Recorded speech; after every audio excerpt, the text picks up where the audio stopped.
Galata presents Sundar C Fans Festival. Title sponsor GT Holidays. Kokila Women's Innerwear. Powered by Pisapillada Sunland Refined Sunflower Oil. Namma Family Builders and Developers Private Limited. Location partner SRM Institute of Science and Technology. முறை மாப்பிள்ளை. So பயங்கரமான ஒரு அப்படியா இந்த படத்தில் டைட்டிலில் தான் நான் director. ஆக்சுவலாக படம் ஆரம்பித்து ஒரு ஷெட்யூலில் வந்து சில காரணங்களால் அந்த படத்துலேயும் நான் விலகிட்டேன். சுந்தர் சிங்கிற பேர் தான் இருக்கும், நான் பண்ணல. இது இப்போ நியூசிலாண்டில் பார்த்தீங்கன்னா இப்போ 15 days ஷெட்யூல், 2 சாங்கோ 3 சாங்கோ ப்ளஸ் சீன்ஸ் எல்லாம் பண்ணணும். ஃப்ளைட்டில் போகும்போது என்கிட்ட சொன்னார், ஜி நான் இம்மீடியட்டாக ஒரு ஆப்ரேட் பண்ணி ஆகணும். அந்த டாக்டர் வந்து is going to retire and அவர் போய் அப்ராடில் செட்டில் ஆக போகிறாரு. ஆப்ரேஷன் பண்ணிட்டு அது சக்ஸஸ் ஆகுமா என்னன்னு தெரியல. ஒருவேளை if it go the other way I will be bed ridden for my whole life. ஆடிட்டு இருக்காரு பாருங்க, அப்போல்லாம் அவரால் நிற்கவே முடியாத ஒரு சுச்சுவேஷன். ப்ரொடியூசரிங் சொல்ல முடியாது, ஏன்னா ப்ரொடக்ஷன் சைடில் அவங்க 15 days கேர் பண்ண மாட்டாங்க. There might come some misunderstanding. இல்லை அவர் ரொம்ப கஷ்டத்தில் இருந்தார். இஃப் ஐ ரொம்ப சொன்னால் ஆச்சரியமாக இருக்கும். கால் அவர் வச்சு இப்போ நம்ம கால் நடக்கிறோம், அந்த கால் வச்சோன்னா அந்த சென்ஸ் வந்து மூளைக்கு போகும், அடுத்த ஸ்டெப் நம்ம எடுத்து வைப்போம். அது ஆட்டோமேட்டிக்காக நடக்கிற விஷயம். அவர் தரையை பார்க்கணும், ஏன்னா கால் தரையில் பட்டால் அந்த சென்ஸ் மூளைக்கு வராது. பார்த்து தான் அப்போ தெரியும், பிகாஸ் அந்த பேக் இஷ்யூனால. நான் பார்த்து விளையாட்டாக கேட்டேன், என்ன ஜெய் என்ன தான் ஹீரோ விஷயம்னாலும் தண்ணி ஜில்லு கூட காட்டிக்கூடாதா அப்படின்னு. அட நீங்கள் வேறு, எனக்கு தான் எந்த சென்ஸும் தெரியாது. பெரிய ஸ்கூல், அந்த ஸ்கூலில் அட்மிஷன் போனோன்னே சிரிக்கிறாங்க அவங்க. சார் என்ன சார் நீங்கள் இப்போ வர்றீங்க, ஜூன் மாதம் ஸ்கூல் திறக்குது, மே மாதம் வந்திருக்கீங்க, இங்கெல்லாம் குழந்தை பிறந்தோடனே வந்து க்யூவில் நின்று அட்மிஷன் கன்ஃபார்ம் பண்ணிட்டு போயிடுவாங்க, நீங்கள் என்ன 20 நாளைக்கு முன்னாடி கேட்குறீங்கன்ட்டு. That movie is very good. ஏன் இங்கே சவுத்தில் அந்த மாதிரி பண்ணுறதில்ல? வெரி ரேர்லி ஒரு படம் வருது. இதுக்கு நான் என் ஒய்ஃபை பண்ணிட்டே வா போகலான்னு சொல்லிட்டு இருக்கேன். வெரி ரேர்லி வருது. இப்போ சமயத்தில் ஒரு படம் பார்த்தேன், இட் வாஸ் ஃபேண்டாஸ்டிக், அன்வேஷியம். ஏன் அந்த மாதிரி படம் வர மாட்டேங்குதுனாங்க. உடனே என் wife குஷியாகி, see ma'am, he is the director of Anvesham. You directed that movie? Yes ma'am. How can I refuse seat to your daughter? No, Anvesham director பொண்ணுக்கு நான் சீட் கொடுத்தே ஆகணும்ட்டு சீட் கொடுத்துட்டாங்க என் டாக்டர். எனக்கு தெரிஞ்சு புருவத்தெல்லாம் ஏதாச்சும் ஆர்டிஸ்ட் படத்துக்காக ஷேவ் பண்ணுவாரான்னா அதெல்லாம் ஒரு ஆச்சரியமான விஷயம். கண்ணாடி பவருக்காக ஒரு தனியாக ஒரு லென்ஸு அவர் போட்டுக்கணும். ஷர்ட்டு காலர், அந்த ஷர்ட்டு காலர் பார்த்தீங்கன்னா அது படம் ஃபுல்லாக போட்டிருப்பார். ஒரே ஒரு ஷார்ட்டில் மிஸ் ஆயிடுச்சு அந்த கண்டினியூட்டி. அந்த படத்தில் நீங்கள் பார்த்தீங்கன்னா அன்பேசியம் யாராச்சும் பார்த்தீங்கன்னா கண்டுபிடிக்கலாம். அந்த ஷர்ட்டு காலர் ஒரே இடத்துல மட்டும் ஓப்பன் ஆகிருக்கும், ஒரு கண்டினியூட்டி இல்லாமல். அந்த கண்டினியூட்டி மிஸ் ஆனதுக்கு அவர் எவ்வளோ ஃபீல் பண்ணார். அந்த டெடிக்கேஷன், ஒவ்வொரு நாள் அந்த 24 hours அந்த படத்தை பற்றி அவர் யோசிக்கிறதுலாம் வந்து. சார் இப்போ வந்து என்கிட்ட வந்து ஒரு குட்டி செக்மெண்ட் ஒன்று இருக்குது. உங்களுடைய படங்கள் சில இது நாங்கள் வந்து எடுத்து வச்சுருக்கோம். ஸோ அதை பார்க்கும்போது உங்களுக்கு என்ன தோணுது அப்படின்றத சொல்லுங்கள். அதுலேருந்து எனக்கு தோன்ற ஒரு கேள்வி அண்ட் ஆல்சோ இன்னொரு ஒரு குட்டி டாஸ்க்கும் நாங்கள் வந்து கொடுக்க போகிறோம். உங்களை பொறுத்த வரைக்கும் நீங்கள் இப்போ உங்களோட அந்த கலெக்ஷன் அண்ட் ரெஸ்பான்ஸ் அதை வச்சு அந்த படம் வந்து ஹிட்டா ஆவரேஜா அப்படி நீங்களே ரேட் பண்ண போகிறீங்க. Okay sir? ஆமாம். ஓகே, ஸோ ஃபர்ஸ்ட் படத்தோட போஸ்டர் ப்ளீஸ். முறை மாப்பிள்ளை. ஸோ பயங்கரமான ஒரு ஃபர்ஸ்ட் நீங்கள் ரேட் பண்ணிடுங்க சார். அப்படியா? இல்லை, இந்த படத்தில் நான் உண்மையை சொல்கிறேன். இந்த படத்தில் டைட்டிலில் தான் நான் டைரக்டர். ஆக்சுவலாக படம் ஆரம்பித்து ஒரு ஷெட்யூலில் வந்து சில காரணங்களால் அந்த படத்துலேயும் நான் விலகிட்டேன். ஓகே. இந்த படம் வந்து மேபி ஒரு சாங் கொஞ்சம் சில போர்ஷன்ஸ் நான் ஷூட் பண்ணேன். அப்புறம் கொஞ்சம் டேட் இஷ்யூ ஆச்சு. எனக்கு அந்த உள்ளத்தெளித்த ஷூட்டிங் ஸ்டார்ட் பண்ண வேண்டிய டேட்டில், ஏன்னா அந்த படம் நாங்கள் ஆரம்பிக்கலான்னு பிளான் பண்ண டைமை தாண்டி தான் ரொம்ப நாள் கழிச்சு தான் ஆரம்பித்தோம். ஸோ அதனால் என்னென்னா எனக்கு அந்த உள்ளத்தெளித்த டேட் கிளாஷ் ஆச்சு. அப்போ ப்ரொடியூசர் நானும் வந்து அமுக்கபிளாக ஒரு முடிவு எடுத்துகிட்டு நான் ஆக்சுவலாக வெளியில் வந்துட்டேன். அதனால் இந்த படம் வந்து சுந்தர் சிங்கிற பேர் தான் இருக்கும், நான் பண்ணல. என்ன சார் சொல்கிறீங்க? அதான் உண்மை. ஆக்சுவலாக அந்த படத்தோட ஒரு 25% வேணால் என்னோட பார்ட்டிசிபேஷன் சொல்லிய. பட் ப்ரொடியூசர் வந்து ஒரு ரொம்ப மேக்னானிமஸாக ஒரு நல்ல ஒரு பெரிய மனதோட என் பேரை போட்டார் ஒழிய, அந்த படத்தில் இயக்குனராக பார்த்தீங்கன்னா என்னோடய பங்களிப்பு ரொம்ப கம்மி. அதான் உண்மை. Okay sir. அந்த 25% உங்களுக்கு இருந்த ஒரு மெமரி, ஏன்னா உங்களுடைய செகண்ட் படம் எப்பவுமே சொல்லுவாங்களே சார், அந்த ஃபர்ஸ்ட் படத்தை விட செகண்ட் படம் ரொம்ப இம்பார்ட்டன்ட் அப்படின்ற மாதிரி. இல்லை, அதனால தான் நான் வந்து ஆக்சுவலாக என்னோடய செகண்ட் படமாக உள்ளத்தெளித்தாக தான் கன்சிடர் பண்ணுவேன். ஓகே. அதில் வந்து அருண் விஜய்க்கு அண்ட் விஜயகுமார் சாருக்கு ரொம்ப வருத்தம். நான் வந்து இந்த படம் நான் ஃபுல்லாக கம்ப்ளீட் பண்ணலேன்ட்டு. பட் நான் லக்கிலி அருண் இன்னும் வந்து டாப் ஹீரோவாக மின்னிட்டு இருக்காரு. அது ரொம்ப சந்தோஷம். Okay super. Okay okay sir. Next. உன்னை தேடி. எஸ். இது அப்போ ஆ இது ஒரு ஒரு நாள் நைட்டு ஏவிஎம்மில் வேறு சாங் ரெக்கார்டிங்கில் இருக்கேன். ஒரு 11-12 மணி இருக்கும். திடீர்னு அசிஸ்டண்ட் வந்து சொன்னார், சார் அவர் உங்களை பார்க்க வந்திருக்காருன்னு. அவர் யாருன்னு முன்னாடி பார்த்தது இல்லை. வெளியில் போய் பார்த்தா மிஸ்டர் அஜித் நின்று இருந்தார். நைட்டு ஒரு 12:30 மணி ஒரு ஷார்ட்ஸு டிஷர்ட் போட்டுட்டு நின்று இருந்தார். அப்புறம் தான் ஃபஸ்ட் டைம் 2 பேரும் மீட் பண்ணோம். மீட் பண்ணோடனே என்ன சார்னோடனே, இல்லை இந்த மாதிரி நான் எல்எம்எம் ஒரு படம் பண்ணோம்ச்சு, நீங்கள் தான் டைரக்ட் பண்ணணும்னு ஆசைப்பட்டேன். பட் நீங்கள் பிஸியாக இருக்கீங்க, பண்ண மாட்டீங்கன்னு சொன்னாங்க. நீங்கள் பண்ணிங்கன்னா ஐல் பி ஹாப்பின்ட்டு. சரின்ட்டு அப்படி ஆரம்பித்த படம். பட் என்னென்னா இந்த 2 ஸ்டில் இருக்குது பார்த்தீங்களா, அப்படி நின்றுருக்காரு அவர். பயங்கர பேக் ப்ராப்ளத்தில் இருந்தார். இந்த சாங் ஷூட் பண்ணும்போது நாங்கள் நியூசிலாந்து போகிறோம். ஓகே. நியூசிலாண்டில் பார்த்தீங்கன்னா இப்போ 15 days ஷெட்யூல். 2 சாங்கோ 3 சாங்கோ ப்ளஸ் சீன்ஸ் எல்லாம் பண்ணணும். ஃப்ளைட்டில் போகும்போது என்கிட்ட சொன்னார், ஜி நான் இம்மீடியட்டாக ஒரு ஆப்ரேட் பண்ணி ஆகணும். அந்த டாக்டர் வந்து is going to retire and அவர் போய் அப்ராடில் செட்டில் ஆக போகிறாரு. ஸோ போகிறதுக்கு முன்னாடி ஒரு டேட் கொடுத்துருக்காரு. பட் நம்ம போர்ஷனை ஒரு 7 நாளில் நீங்கள் முடிச்சிட்டிங்கன்னா நான் இம்மீடியட்டாக இந்தியாவுக்கு போய் 8th day I have to do the operation. And other problem is என்னென்னா, ஆப்ரேஷன் பண்ணிட்டு அது சக்ஸஸ் ஆகுமா என்னன்னு தெரியல. ஒருவேளை if it go the other way I will be bed ridden for my whole life.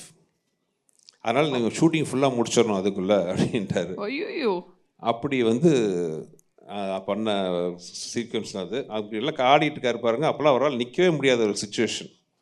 ஆனால் ப்ரொடியூசரிங் சொல்ல முடியாது. ஏன்னா ப்ரொடக்ஷன் சைடில் அவங்க 15 days ஏற்பாடுலாம் மாட்டாங்க. There might come some misunderstanding. அதனால் நாங்கள் 2 பேரும் எங்களுக்குள்ளே பேசிட்டு அநியாயத்துக்கு உழைச்சார். அப்போ எங்கள் லக்கு என்னென்னா, நியூசிலாண்டில் nearly out of 24 hours 22 hours sunlight இருக்கும். அதனால் ஃபுல் டே சன்லைட்டு கண்டினியூஸாக போட்டு அடித்தது. அப்போ இவங்க வேறு நியூ ஃபேஸ் மாளவிகா, டான்ஸே வராது, கஷ்டப்பட்டு ஆட வச்சு அப்படி பண்ண படம். ஆனால் வந்து நல்ல பெரிய அப்போ சக்ஸஸ் ஆச்சு அந்த படம். எஸ். பட் ஒரு பக்கம் வந்து ஆஸ் எ டைரக்டராக நீங்கள் வந்து ஒரு ஒரு ஒரு ஆர்டிஸ்டோட சுச்சுவேஷனை புரிஞ்சுக்கிட்டு அதை அழகாக நீங்கள் அமைச்சு கொடுத்தீங்க. இன்னொரு பக்கம் வாட் அ மேன் இஸ் இல்லையா சார். ஒரு கமிட்மெண்ட் அப்படின்னா அதை நான் முடிச்சுட்டு அதை நான் போயிடுறேன், திருப்பி எனக்கு என்ன நடக்கும்னு கூட தெரியல அப்படின்ற ஒரு. இல்லை, அப்போ ரொம்ப கஷ்டத்தில் இருந்தார். இஃப் ஐ ரொம்ப சொன்னால் ஆச்சரியமாக இருக்கும். கால் அவர் வச்சு அந்த இப்போ நம்ம கால் நடக்கிறோம், அந்த கால் வச்சோன்னா அந்த சென்ஸ் வந்து மூளைக்கு போகும், அடுத்த ஸ்டெப் நம்ம எடுத்து வைப்போம். அது ஆட்டோமேட்டிக்காக நடக்கிற விஷயம். அவர் தரையை பார்க்கணும். ஏன்னா கால் தரையில் பட்டால் அந்த சென்ஸு மூளைக்கு வராது, பார்த்து தான் அப்போ தெரியும். பிகாஸ் அந்த பேக் இஷ்யூனால அவ்வளோ கஷ்டப்பட்டார். உதாரணத்துக்கு நான் அடிக்கடி ஏற்கனவே தடவை சொல்லியிருக்கேன், சாலக்குடியில் நாங்கள் ஷூட்டிங். அதுக்கு முன்னாடி சொல்லிட்டு இருந்தார் இந்த மாதிரி பேக் ப்ராப்ளம்ட்டு. அதோட சீரியஸ்னஸ் எனக்கு எப்போ தெரிஞ்சதுன்னா, we are shooting in Chalakudy. காலையில் தண்ணி வந்து அப்படியே ஐஸ் மாதிரி இருக்கும். ஸோ யூனிட்லாம் கஷ்டப்பட்டு போடுறோம். இவர் ஜாலியாக நடந்து வர்றார். அதில் நான் பார்த்து விளையாட்டாக கேட்டேன், என்ன ஜி என்ன தான் ஹீரோ சொன்னாலும் தண்ணி ஜில்லு கூட காட்டிக்கூடாது அப்படின்னு. அட நீங்கள் வேறு, எனக்கு தான் எந்த சென்ஸும் தெரியாது. அந்த தண்ணி அவ்வளோ ஜில்லுன்னு இருக்கிறது கூட அவருக்கு மைண்டுக்கு ஃபீல் வராது. அப்போ அந்த மாதிரி இருந்துச்சு பேக் ப்ராப்ளம். அந்த சவால்லாம் தாண்டி தான் இது நடித்தார், லைஃப்பில் ஜெயிச்சிருக்காரு. So hats off to him. S.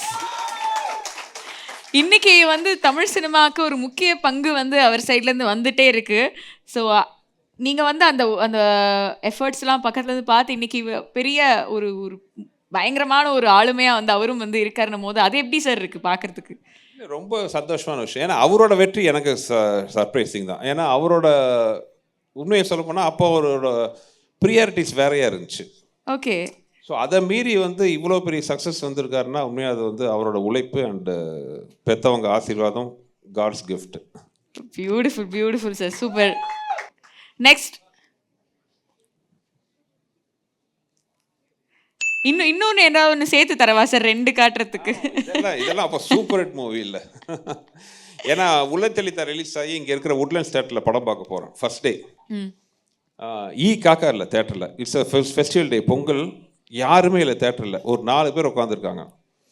அப்படி ஷாக் ஆகிட்டேன் நான். ஆஹா லைஃபே போச்சு அப்படின்ட்டு மேனேஜர்கிட்ட கேட்குறேன், என்ன சார் எங்கே சார் ஏதோ 4 பேர் உட்காந்துருக்காங்க சார், அநேகமாக அடுத்த வாரம் எல்லாம் இருக்காது தேட்டர்லேன்ட்டு. அப்படியே நொந்து நூலாய் வந்து லைஃபே போச்சுன்ட்டு சொல்லிட்டு வந்தேன். அதுக்கப்புறம் 1 வீக் கழிச்சு படம் ரிலீஸ் ஆகி படம் சூப்பர் ஹிட் ஆச்சு. இப்போது அது நடந்து ஒரு 5-6 மாதத்தில் இந்த படம் second movie with Karthik sir. அதே உட்லண்ட்ஸில் தியேட்டர் அது ரோடே டிராஃபிக் ஜாம். அப்பா அதான் சினிமா கிவ்ஸ் தட் அந்த ஒரு இந்த மாதிரி மூமெண்ட்ஸ் எல்லாம். ஸோ அந்த வகையில் எனக்கு மேட்டுக்குடி மறக்கவே முடியாது. ப்ரீவியஸ் படம் எங்கள் காம்பினேஷன் தியேட்டரில் ஈக்காக்கா இல்லை. ஒரு 6 மாதம் கழிச்சு ரோட்டில் நிற்கிறதுக்கு இடம் இல்லை, அந்த அளவுக்கு க்ரௌடு. ஸோ தியேட்டருக்கு வெளியிலலாம் சேர் போட்டு ஆடியன்ஸ் உட்காந்துருந்தாங்க. ஸோ அவ்வளோ பெரிய ஹிட்டான படம் அது. Beautiful beautiful. இப்போ திரும்பி பார்க்கும்போது ஏதாவது ஒரு இப்போ இருக்கிற இந்த சென்சஸில் இந்த ஒரு விஷயத்தை நான் கொஞ்சம் வேறு மாதிரி பண்ணியிருந்திருக்கலாம், இல்லை இந்த சீனை கொஞ்சம் வேறு மாதிரி ஷூட் பண்ணியிருக்கலாம் அப்படின்னு இந்த படத்துலையோ இல்லை உள்ள தேளித்தாலையோ அந்த மாதிரி ஏதாவது தோணியிருக்கா? ஒரு நீங்கள் பார்க்குற ஒரு மிஸ்டேக், இது ஒரு மிஸ்டேக்காக இருக்குது, இதை நான் வேறு மாதிரி பண்ணுவேன் அப்படின்ற மாதிரினா? இல்லை, நான் திரும்பி பார்க்குறதே இல்லைங்க. இட்ஸ் பெட்டர் டு இனிமேல் பண்ண போகிறத பார்க்குறது பெட்ரு. நம்ம யோசிக்கிற ஒவ்வொரு விஷயமும் பண்ண விஷயத்தில் வந்து குறை கண்டுபிடிக்கிறத விட அதை பார்த்து சந்தோஷப்படுவேன். பிகாஸ் இன்னொன்று என்னென்னா, அப்போல்லாம் வந்து இப்போ மாதிரி ஃபுல் ஸ்கிரிப்ட் பண்ணிட்டு போகிற சினிமாலாம் இல்லை. இட்ஸ் அ பேசிக் ஐடியா இருக்கும். நான் அடிக்கடி அதான் சொல்லுவேன், இதில் கவுண்ட் பண்ணிங்கன்னா ஷூட்டிங்கு 3 நாள் வரைக்கும் அந்த படத்துலேயே அவர் இல்லை. திடீர்னு ஒரு கேரக்டர் அறிமுகமாகி அவசரமாக பண்ணி ஃபஸ்ட்டு இந்த அக்கா மகளே இந்துவெல்லாம் அங்கே ரெடியான விஷயம். ஸோ லொக்கேஷனில் போய் நிறைய இம்ப்ரூவைஸ் பண்ண படங்கள் தான் அப்போ எல்லாமே. ஸோ அதை பார்க்கும்போது இப்போ சந்தோஷமாக இருக்கும். ஓ, இது போய் இங்கே போய் இப்படி டெவலப் பண்ணால் இம்ப்ரூவைஸ் பண்ண வழியே ஒரு என்னோடய பழைய படங்கள்லாம் பார்க்கும்போது நான் வந்து ஒரு சந்தோஷம், ஒரு ஃபுல்ஃபில்மெண்ட்டோட தான் பார்ப்பேன் ஒழிய இது இப்படி பண்ணியிருக்கலாம்லாம் யோசிக்க மாட்டேன். ஆமாம், பண்ணுற படங்களில் தான் அப்படி யோசிச்சுட்டு இருப்போம். Super super sir. Okay, next poster. 2 கமர்ஷியலாக இது எனக்கு பர்சனலாக இது என்ன காரணத்தினால சார்? இல்லை, என்னமோ தெரியல, எனக்கு இந்த படத்தில் ஒரு கம்ப்ளீட் திருப்தி வரல. அது என்ன ரீசன் எனக்கு சொல்ல முடியல. நல்ல சாங், கமர்ஷியலி நல்லா ஹிட்டான மூவி, எவ்ரிதிங் காமெடி நல்லா வர்க் ஆச்சு, ஹியூமர் நல்லா இருக்கும். இதில் தான் அனுஷ்கா இன்ட்ரோடக்ஷன் ஆனாங்க, எவ்ரிதிங் குட். மேபி என்னமோ தெரியல, எனக்கு ஒரு ஃபுல் பேக்கேஜாக இப்போ சில படங்கள் ஒரு 5 படங்களை எனக்கு திருப்பி பார்க்கணும் அப்படின்னு நீங்கள் சொன்னீங்கன்னா அந்த லிஸ்ட்டில் இது இருக்காது. ஓகே ஓகே, பட் கமர்ஷியலி அது வந்து செம்மையா வந்து இதுல ஏதாவது ஒரு சீன் வேற மாதிரி ரீடு பண்ணியிருந்திருக்கலாம், ஆர் ஏதோ ஒரு விஷயம் மாற்றி அமைச்சிருந்திருக்கலாம் அப்படின்னா? கிளைமாக்ஸ் ஒரு ஆக்ஷன் சீக்வன்ஸ் வரும், அது எல்லாம் கொஞ்சம் பெருசாக இருக்காது. இன்னொரு சின்ன விஷயம் என்னென்னா, அந்த இதில் வடிவேலு அந்த கிரிகாலன் மேஜிக் ஷோன்னு வருவார். செகண்ட் ஹாஃபில் வந்து அவரோட ஃப்ளாஷ்பேக்கில் அவர் வரமாட்டார், ஏன்னா கதை அப்படி இருக்கும். மேபி ஃப்ளாஷ்பேக்கில் அவர் வர்ற மாதிரி கொஞ்சம் பண்ணியிருக்கலாமோன்னு தோணும். ஏன்னா வின்னர் படம் பார்த்தீங்கன்னா ஃபர்ஸ்ட் ஹாஃபில் மட்டும் தான் வடிவேல் கேட்ட ஒரிஜினலாக இருந்தார். பட் ஷூட்டிங் நேரத்தில் அதை கொஞ்சம் இம்ப்ரூவைஸ் பண்ணி செகண்ட் ஹாஃப்லேயும் வர மாதிரி பண்ணியிருந்தேன். அந்த மாதிரி இதில் பண்ணியிருக்கலான்ட்டு ஒரு சின்ன ஒரு தாட் இருந்தது. இப்போ நீங்கள் கேட்டதுனால இது வரைக்கும் அந்த தாட் வந்தது இல்லை எனக்கு. Okay okay sir. நெக்ஸ்ட் இது ஆல்வேஸ் ஆல்வேஸ்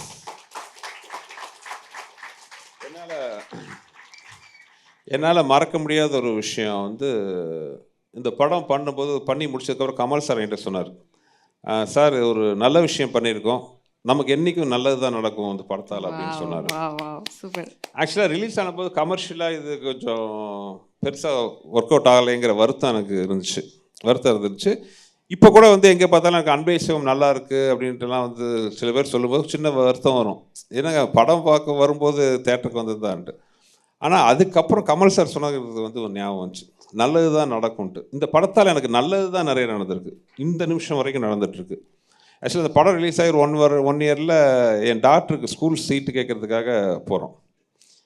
பெரிய ஸ்கூல், அந்த ஸ்கூலில் அட்மிஷன் போனோன்னே சிரிக்கிறாங்க அவங்க, சார் என்ன சார் நீங்கள் இப்போ வர்றீங்க, ஜூன் மாதம் ஸ்கூல் திறக்குது, மே மாதம் வந்திருக்கீங்க, இங்கெல்லாம் குழந்தை பிறந்தோடனே வந்து க்யூவில் நின்று அட்மிஷன் கன்ஃபார்ம் பண்ணிட்டு போயிடுவாங்க, நீங்கள் என்ன 20 நாளைக்கு முன்னாடி கேட்குறீங்கன்ட்டு. எங்களுக்கு இது விஷயம் தெரியாதுனால நானும் என் ஒய்ஃபும்.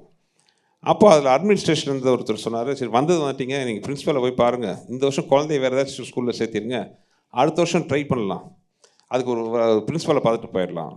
இப்போ என் ஒய்ஃப் வாங்குங்கிறாங்க. நான் அதான் சீட்டு தான் கொடுக்க மாட்டேன்ட்டாங்களே, எதுக்கு நான் வரமாட்டேன் போ அப்படின்னு. அதை வாங்கன்ட்டு கூட்டு போய் உள்ளே உட்கார வச்சுட்டாங்க. அந்த பிரின்ஸிபால் பார்த்தீங்கன்னா அவங்க ஒரு சம்திங், அவங்க நார்த் இந்தியனா சம்திங் நியாயமும் இல்லை, அவங்களுக்கு எங்களை பார்க்கறதுல அவ்வளோ பெரிய இன்ட்ரெஸ்டே இல்லை. அவங்களுக்கு எங்களை யாருன்னு தெரியல, அவங்க சம்வேர் ஃப்ரம் நார்த் இந்தியா, அவங்களுக்கு யாருன்னு தெரியல, ஏதோ சொன்னதுக்காக யாரோ ஒரு பேர் செலிபிரிட்டி வந்திருக்காங்கன்னு உட்கார வச்சுட்டாங்க. ஒரு ஃபார்மாலிட்டிக்கு 2 நிமிஷம் பேசி அனுப்புகிற மாதிரி. என்ன பேசுறதுன்னு தெரில அவங்களுக்கு. நாங்களும் வெப்பன்னு உட்காந்துருக்கோம். சரி சினிமாக்காரங்க ஏதாவது சினிமா பற்றி பேசுவோன்ட்டு அப்போ ஒரு ஹிந்தி படம் வந்துருந்துச்சு. I think Mr and Mrs Iyer. That movie is very good. ஏன் இங்கே சவுத்தில் அந்த மாதிரி பண்ணுறது இல்லை? வெரி ரேர்லி ஒரு படம் வருது. இதுக்கு நான் என் ஒய்ஃபை பண்ணிட்டே வா போகலான்னு சொல்லிட்டு இருக்கேன். வெரி ரேர்லி வருது. இப்போ சமயத்தில் ஒரு படம் பார்த்தேன். It was fantastic. அன்பே சிவம். ஏன் அந்த மாதிரி படம் வர மாட்டேங்குதுனாங்க. உடனே என் wife குஷியாகி, see ma'am, he is the director of Anbe Shivam. You directed that movie? Yes ma'am. How can I refuse seat to your daughter? No, Anbe Shivam director பொண்ணுக்கு நான் seat கொடுத்தே ஆகணும்ட்டு சீட் கொடுத்துட்டாங்க என் டாக்டர். அப்போ தான் எனக்கு Kamal sir சொன்ன அந்த விஷயம் ஞாபகம் வந்துச்சு. அதாவது ஒரு நல்ல விஷயம் பண்ணால் நல்லதே தான் நடக்குங்கிற மாதிரி. அதுக்கப்புறம் அன்பே சிவத்தால் எனக்கு வந்து லைஃப்பில் நடந்த விஷயம் எல்லாமே பார்த்தீங்கன்னா இந்த நிமிஷம் வரைக்கும் இந்த மாதிரி ஒரு கற்றறிந்த சபையிலெல்லாம் நான் போகும்போது எனக்கு கிடைக்கிற மிகப்பெரிய மரியாதையே நான் அன்பே சிவம் டைரக்டருங்கிறதுக்காக தான். அந்த வகையில் always is a special movie for me. Yes. And இன்னைக்கு வரைக்கும் வந்து மக்களுக்கும் வந்து அது ஒரு ஒரு ஏதோ ஒரு புதுவிதமான ஃபீலிங் கொடுத்துக்கிட்டே தான் இருக்குன்னு நினைக்கிறேன் சார் ஒரு வாட்டி அந்த படத்தை பார்க்கும்போது. Yes of course. அது பல ஒரு டைமென்ஷன் பார்க்குறாங்க அந்த இதில். இல்லை ஆமாம் சார். நம்ம வயசுக்கு ஏற்ற மாதிரி பல புரிதல் நிறைய இருக்குன்னு நினைக்கிறேன். ஒரு பெஸ்ட் மெமரி டக்குன்னு ஷேர் பண்ணணும்னா என்ன சொல்லுவீங்க சார்? நிறைய பேசிட்டீங்க, பட் இருந்தாலும் ஆசையாக இருக்கு சார் இந்த படத்தை பற்றி கேட்டு தெரிஞ்சுக்கணும் அப்படின்னு. நிறைய சொல்லலாம். என்ன சொல்கிறது, உதாரணத்துக்கு கமல் சார் டெடிகேஷன் தான். அதில் ஷூ இருக்குது பார்த்தீங்களா, சின்ன அந்த இதுலேயே வந்து அவ்வளோ நியூஆன்சன்ஸ் பண்ணியிருந்தாரு. எனக்கு தெரிஞ்சு புருவத்தெல்லாம் ஏதாச்சும் ஆர்டிஸ்ட் படத்துக்காக ஷேவ் பண்ணுவாரான்னா அதெல்லாம் ஒரு ஆச்சரியமான விஷயம். அது இந்த கண்ணாடி பற்றி நான் ஏற்கனவே சொல்லியிருக்கேன். கண்ணாடி பவருக்காக ஒரு தனியாக ஒரு லென்ஸு அவர் போட்டுக்கணும். ஷர்ட்டு காலர், அந்த ஷர்ட்டு காலர் பார்த்தீங்கன்னா அது படம் ஃபுல்லாக போட்டிருப்பார். ஒரே ஒரு ஷார்ட்டில் மிஸ் ஆயிடுச்சு அந்த கண்டினியூட்டி. அந்த படத்தில் நீங்கள் பார்த்தீங்கன்னா அன்பே சிவம் யாராச்சும் பார்த்தீங்கன்னா கண்டுபிடிக்கலாம். அந்த ஷர்ட்டு காலர் ஒரே இடத்துல மட்டும் ஓப்பன் ஆகிருக்கும், ஒரு கண்டினியூட்டி இல்லாமல். அந்த கண்டினியூட்டி மிஸ் ஆனதுக்கு அவர் எவ்வளோ ஃபீல் பண்ணார். அந்த டெடிக்கேஷன் ஒவ்வொரு நாள் அந்த 24 hours அந்த படத்தை பற்றி அவர் யோசிக்கிறதெல்லாம் வந்து மைண்ட் ப்ளோயிங்.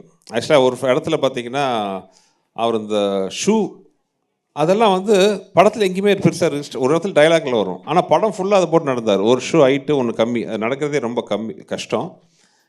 ஒரு சீனில் வந்து அவரோட கஷ்டத்தை காட்டுறதுக்காக ஒரு ஷாட் இருக்கும். மாதவன் வந்து அதை தூக்கி எரிஞ்சிருவார், கொஞ்சம் திருச்சினா தடுமாறுவார். நான் எடிட்டிங்கில் கொஞ்சம் அதை கொஞ்சம் எக்ஸ்ட்ரா கொஞ்சம் பண்ணியிருந்தேன்.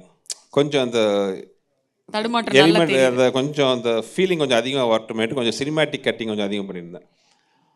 அப்புறம் கமல் சார் பார்த்துட்டு கேட்டது, ஏன் சார்? இல்லை சார், அது கொஞ்சம் ஃபீலிங் இருந்தால் நல்லா இருக்கணும். அது வேணாம் சார், கொஞ்சம் திணிச்ச மாதிரி இருக்கும், லெட் இட் பி நார்மல் அப்படின்னாரு.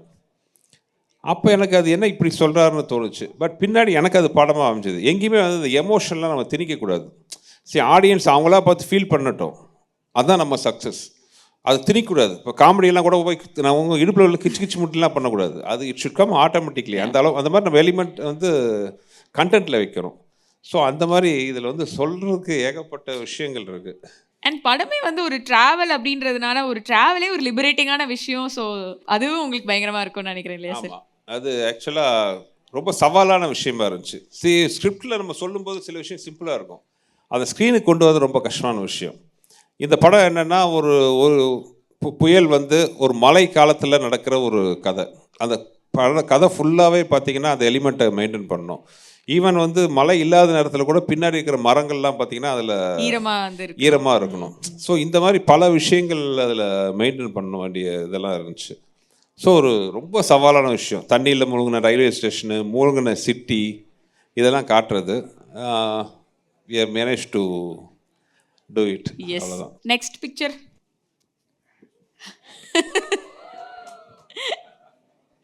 Yes. கலகலப்பு ஒரு வகையில் it's like a Rebirth for me. நான் வந்து ஒரு 5 வருஷம் டோட்டலாக டைரக்ஷன்லேருந்து பிரேக் எடுத்துகிட்டு ஃபுல்லாக நடிச்சிட்டு இருந்தேன். அதுக்கப்புறம் மறுபடியும் ரீஎன்ட்ரி வந்த போது பண்ணது தான் கலகலப்பு. என் லைஃப்பில் ஒரு முறைமாமன் உள்ளே தெளித்தா எந்த அளவுக்கு ஸ்பெஷலோ அந்த மாதிரி கலகலப்பு வந்து ரொம்ப ஒரு ஸ்பெஷல். இன்னொன்று எனக்கு ரொம்ப பிடிச்ச ஒரு சேனலில் நான் பண்ணேன், இந்த ஹியூமர் அவுட் அண்ட் அவுட்டாக வந்து ஃபுல் லென்த். ஈவன் உள்ள தெளித்தலை கூட பார்த்தீங்கன்னா அதில் ஒரு லவ் அதெல்லாம் கொஞ்சம் இம்பார்ட்டன்ஸ் கொடுத்துருப்போம். இது வந்து ஃபுல் அண்ட் ஃபுல் ஒரு ஹியூமராக பண்ணேன். ஒரு evergreen one of the comedy movies அமைஞ்சிருக்கு. இப்போ Kalakalappu 3 also I am planning to do soon. And அந்த 5 வருஷம் கேப்ல எங்கேயாவது லைட்டா ஐயோ டைரக்ஷன் மறந்துடுச்சே எப்படி இது பண்ண போறோம் அந்த மாதிரி இருந்ததா? இல்லைங்க. இப்போ நீங்கள் சைக்கிளோட கற்றுக்கிட்டு எப்போ போகிறனாலும் சைக்கிள் ஈஸியாக ஓட்டுற அந்த மாதிரி தான். சூப்பர் ஏன்னா சூப்பர். இன்னொரு தட்ஸ் மை ஃபர்ஸ்ட் பேஷன் டைரக்ஷனுங்கிறது. இது வந்து ஆக்டிங்கிறது இட்ஸ் லைக் ஒரு ஆல் டே மாதிரி ஒழிய இதுதான் வந்து my bread and butter, my soul, everything. Super beautiful sir, beautiful. Thank you so much sir. Galata presents Sundar C Fans Festival. Title sponsor GT Holidays. Kokila Women's Innerwear. Powered by Pisapilada Sunland Refined Sunflower Oil. Namma Family Builders and Developers Private Limited. Location partner SRM Institute of Science and Technology.